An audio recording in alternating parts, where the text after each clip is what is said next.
I think the body-worn cameras, they're first and foremost a reporting tool. So they help to give a more accurate reflection of what occurred.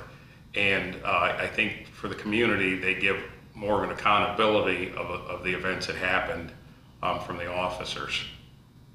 Key areas of policies that the sheriff should consider is when the officers should record and when they shouldn't record, setting up some basics on both of those, but allowing for discretion. In policing, there's no black and white, it's a lot of gray, so that has to be allowed for. The other important issue is retention policies, how long you keep the videos. If videos are kept too long, it raises concerns about the value of having it, civil rights things. The national standard is 30 days, so if there's no evidentiary value to it, 30 days should be the limit.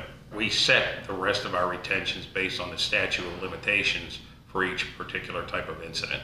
Another area would be established that only officers who are trained to use the cameras can use them, and that nobody unless they're authorized, can review the videos.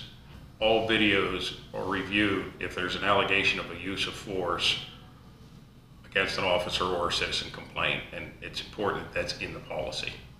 The Department of Justice Bureau of Justice Assistance has established a body-worn camera toolkit, which is available online through their website, which includes model policies, suggestions for rules and regulations, and addresses various issues that have come up over time. Remembering that this is kind of still a new technology in its infancy, and there are still debates about many of the things across the country.